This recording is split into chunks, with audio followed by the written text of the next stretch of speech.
Hey, yo, wake up from the pharmakia. Unseal the tomb of the mind. They traded the cross for a coin and a crown. Let's take it back to the text. Look. We manifest the mess of the methodology. They pedagogy, tracking hypocrisy, blocking the honestly godly. They profit by constantly acting. They sit in the seat of the law like Moses, but focused, the motive is broken. They binding up heavy as burdens on shoulders of brothers, but won't even hold them. That's Matthew 23:4. They closing the door, they making it harder to enter. While they in the center of media attention, inventing a modern day mentor. They love the salutations in the marketplaces, putting on faces for status. The verse 5 to 7 designers of vanity, checking the gravity of this apparatus. Broadening their phylacteries, acting like manufacturing holiness makes them a king. Enlarging the borders of garments for orders of power and everything it can bring. They want the chief seats at the feast in the synagogues, leading the blind in the fog, but they ignoring the catalog, serving the state-sponsored monologue. Worship a dog. Don't you be calling them rabbi, your father or master. The disaster is structural. Verse 8 to 10 is the blueprint, the footprint is clear, but they make it functional for a political pyramid scheme where the highest supreme is the one who is pandering. But the greatest among you shall be a servant. The sermon is shifting, abandoning. Woe to you, scribes and Pharisees, hypocrites, shutting the kingdom of heaven to men with your politics. You won't go inside, but you block the design of the innocent. Woe to you.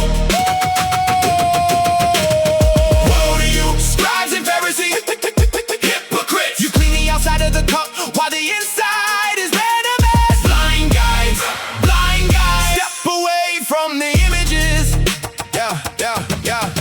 Look at the stage that they build and they killing the children while preaching the national pride. Compassion denied at the border, the order is law, but the spirit is dead and inside. Matthew 23:13, the screen is a smoke in the mirror, the woe is impending. They shutting the gates of the kingdom on faces of people who need the amending. Then they compass the sea in the land for a single solitary proselyte. Verse 15, just to make them a child of hell twice as worse as themselves on the digital screen. It's a cult of performance, enormous distortion. They endorsing the corporate state. They married the gospel to missiles and money and flags at the courthouse gate. You blind guides, swearing by go to the temple. It's simple, your metrics are twisted. Verse 16 and 17, tell me which one is greater. The go to the altar you listed, the go to the temple that sanctifies it. You're blinded by riches and partisan policy, trading the truth for an empire's youth. Is a theological, psychological fallacy. You swear by the altar is nothing but swear by the gift on the altar you bound. You fools and you blind, it's God who sanctifies everything put on the ground. You're building a kingdom of clay that is bound to decay when the fire descends. But you're waving the flag on the steeple, deceiving the people, forget your political end. Woe to you, scribes and Pharisees, hypocrites, shutting the kingdom of heaven to men with your politics. You won't go inside, but you block the design of the innocent. Woe to you. Woe to you, scribes and Pharisees, hypocrites. You clean the outside of the cup while the inside is venomous. Blind guys, step away from the images.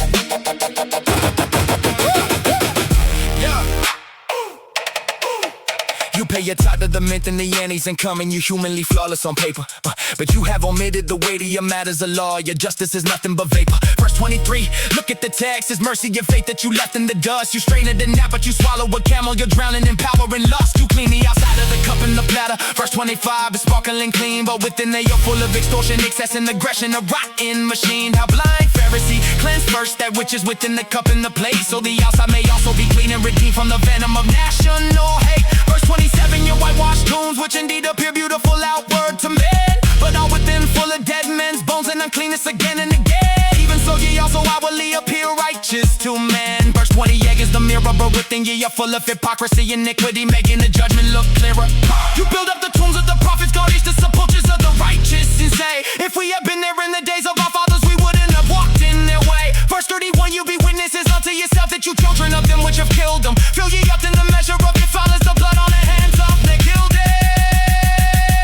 Yeah, serpents, ye generation of vipers, how can ye escape the damnation of hell? Verse 33 is the question that rings in the ears of the leaders who prosper and sell. Therefore behold, I send unto you prophets and wise men and scribes, till the generation some ye shall kill and crucify, scourging your synagogues. Fear through the nation that upon you may come all the righteous blood shed on the earth. From the start of the time, from the blood of the righteous Abel to the blood of Zachary is the ultimate crime. Wound Yeshua between the temple and the altar. Verily I say unto you now, all these things shall come upon this generation that refuses to bow. Oh, Jerusalem, Jerusalem, Thou that killest the prophets and stone is stone which is sent unto thee.